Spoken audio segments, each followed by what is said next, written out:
Olá pessoal, tudo bem com vocês? Eu espero que sim. É pela graça de Cristo Jesus que nós estamos vivos. E se estamos vivos, é porque Ele tem projeto para as nossas vidas. A nossa leitura de hoje está no livro do profeta Daniel, capítulos 10, 11 e 12. Vamos iniciar então a nossa leitura? Daniel, capítulo 10. No terceiro ano de Ciro, imperador persa, Daniel, também conhecido por Beltesazar, em aramaico, recebeu uma revelação divina. A profecia era verdadeira e falava de tempos hostis e guerras. Na visão que teve, ele compreendeu bem a mensagem que segue. Eis que naqueles dias, eu, Daniel, estava chorando por 3 semanas inteiras. Não comi nada que me parecesse agradável, nem carne nem vinho entraram na minha boca, nem me ungi com óleo, até que se cumpriram as 3 semanas completas. No dia 24 do primeiro mês, eu me encontrava em pé, junto à margem de um grande e rápido rio, Tigre. Olhei para cima e diante de mim estava um homem vestido de linho, com um cinto de ouro puríssimo na cintura. Seu corpo brilhava como berilo e outras pedras preciosas, o rosto iluminado como relâmpago, os olhos como tochas acesas, os braços e as pernas reluziam como bronze polido, e sua voz soava forte e grave como o barulho das multidões.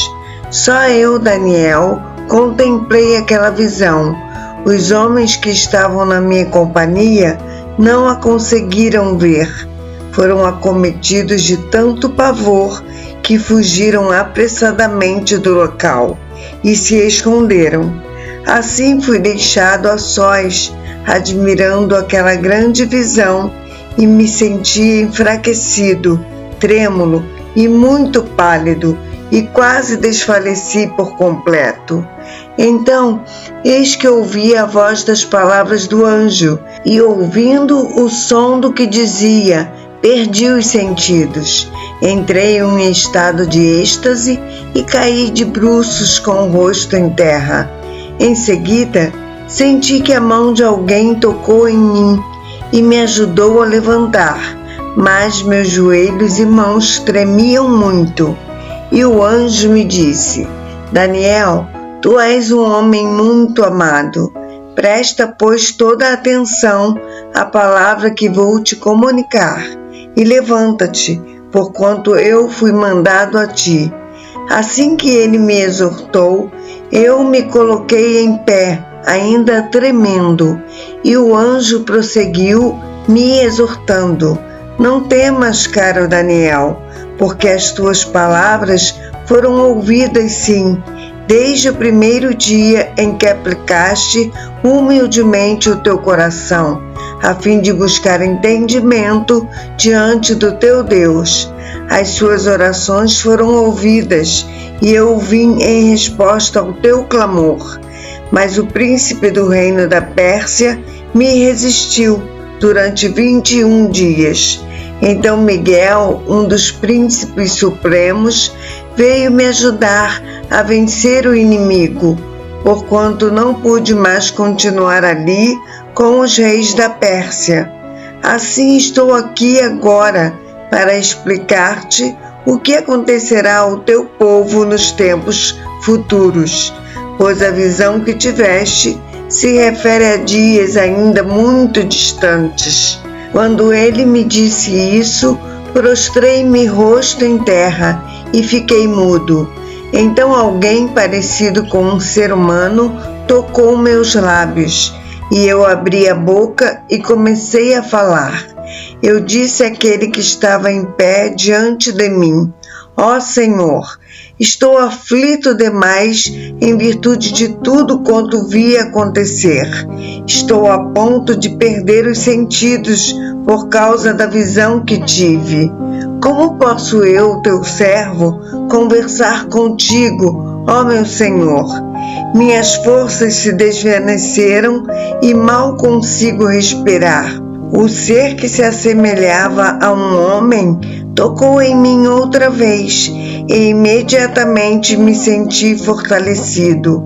Então ele me dirigiu a palavra: não temas, Deus te ama, ó filho do homem.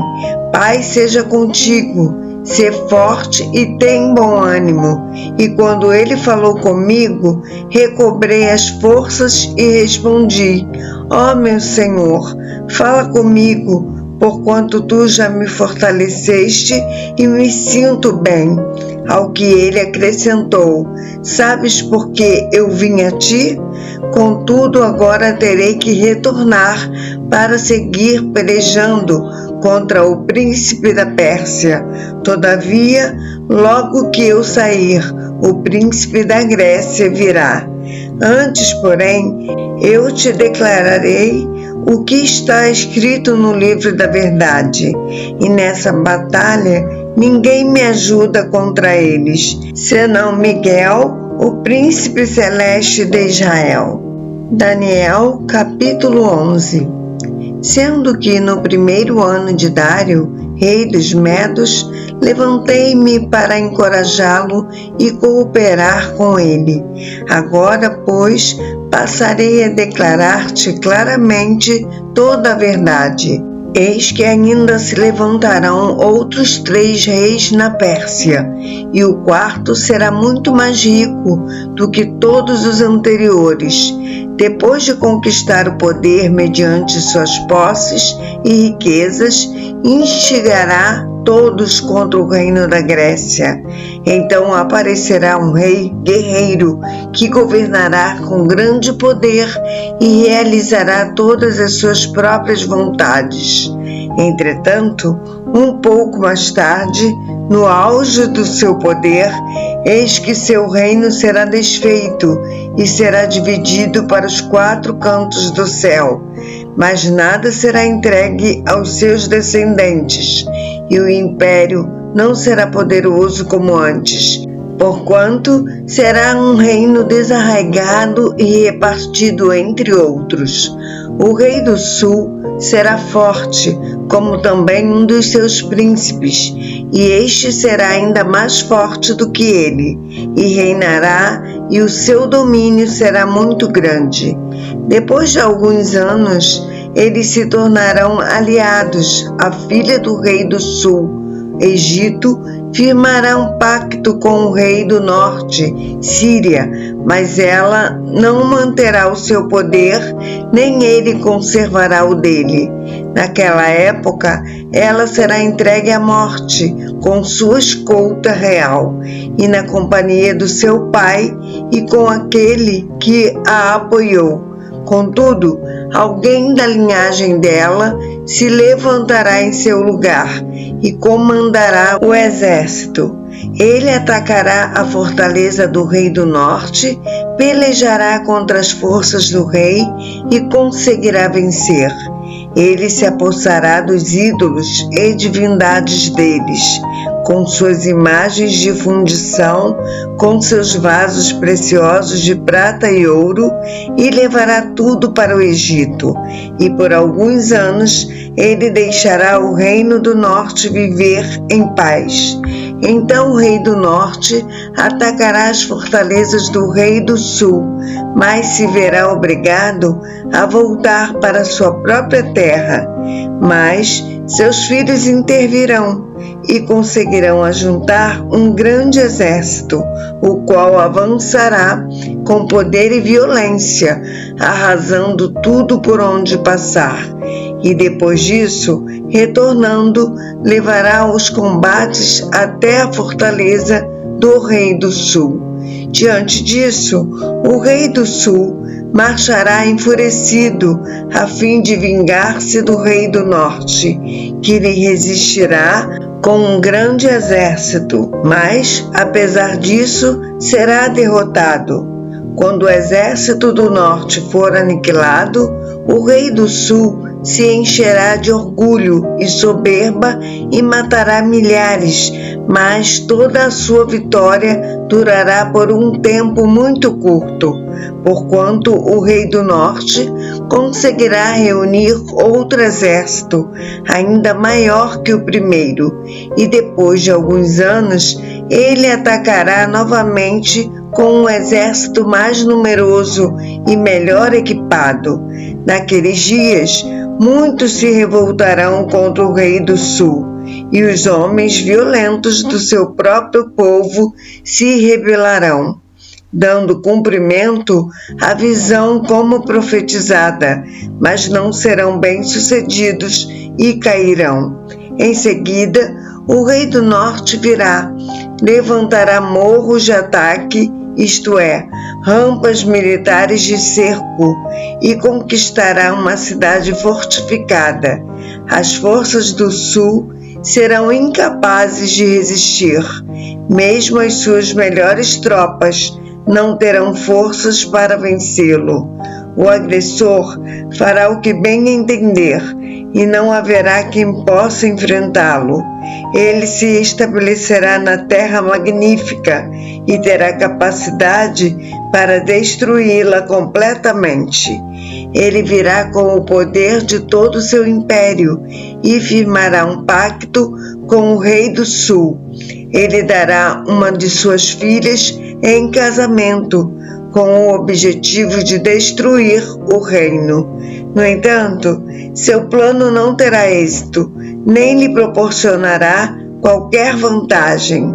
Passados esses acontecimentos, dirigirá sua atenção para as ilhas, invadirá e tomará muitas delas, mas um príncipe colocará um ponto final à sua arrogância e ainda lhe retribuirá com grande soberba. Então ele voltará a atenção para as fortalezas da sua própria terra, mas tropeçará e cairá, para nunca mais se erguer, nem ser encontrado. Seu sucessor mandará um cobrador de impostos a fim de manter o esplendor real. Entretanto, em poucos anos ele será destruído, sem que seja necessário qualquer ato de luta ou violência. Depois, este será sucedido por um homem odioso e cruel, o qual não recebeu a honra da majestade. Ele invadirá o reino quando o povo estiver se sentindo em paz e seguro, e tomará o governo geral mediante intrigas e negociatas. Então, um exército arrasador será todo exterminado diante dos olhos desse homem desprezível, e este será destruído juntamente com o príncipe do pacto estabelecido. Depois desse acordo firmado, ele agirá traiçoeiramente e com apenas um pequeno grupo de homens conseguirá chegar ao poder.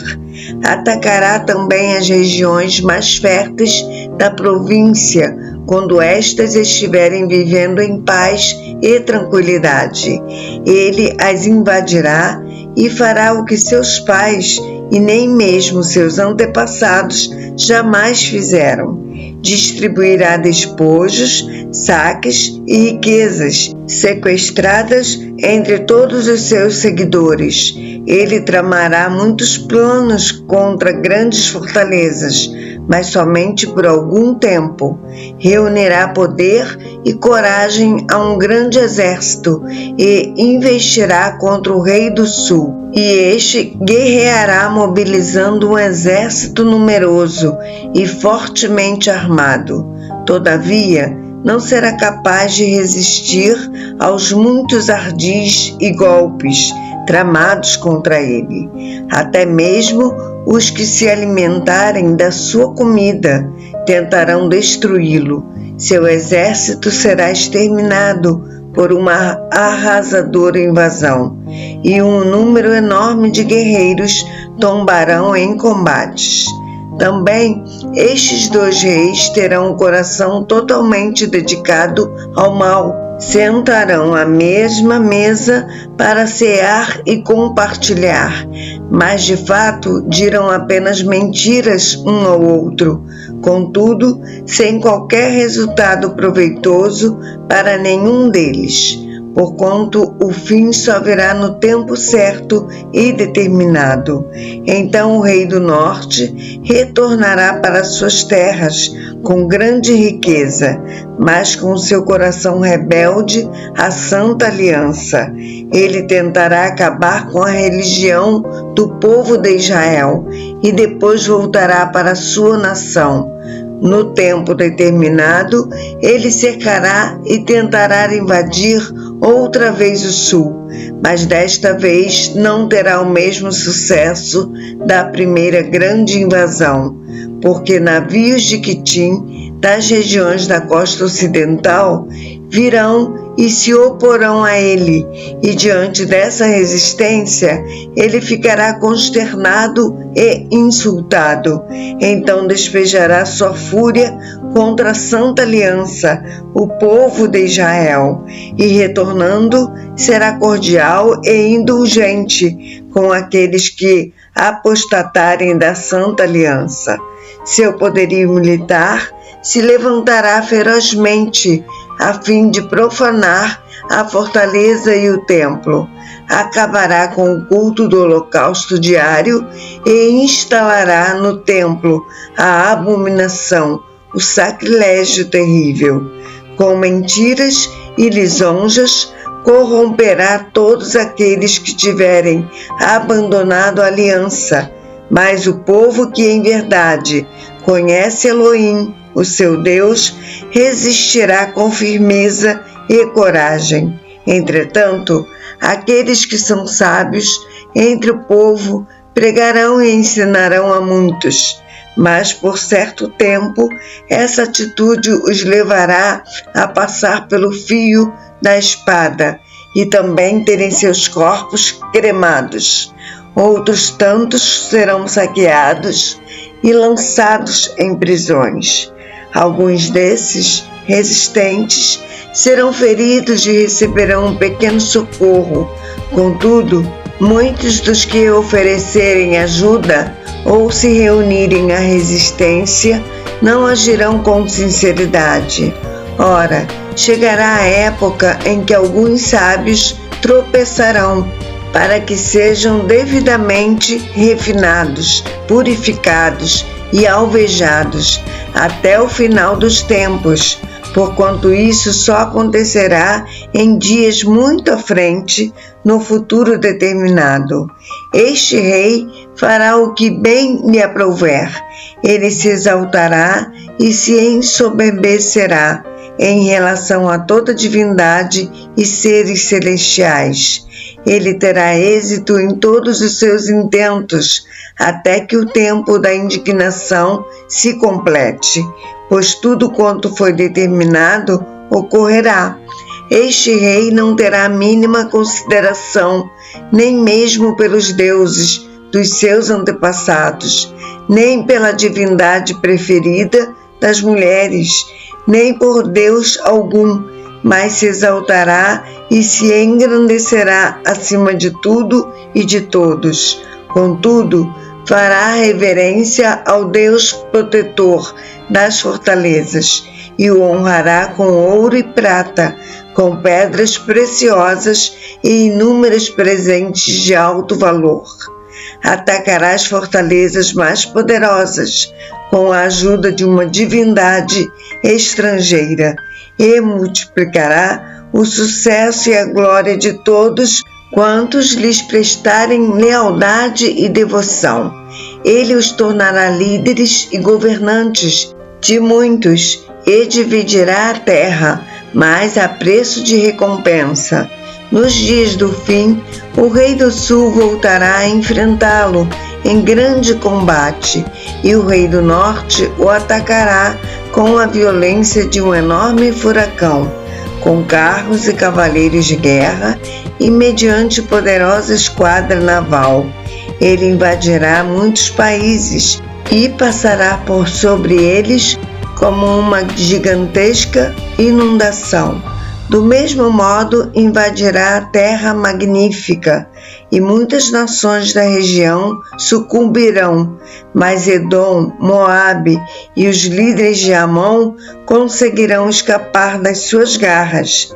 Eis que este rei estenderá as asas do seu poder sobre diversos países, nem o Egito lhe escapará, porquanto ele terá o controle dos grandes tesouros em ouro e prata, e de todas as riquezas dos egípcios, os líbios e os etíopes a ele servirão.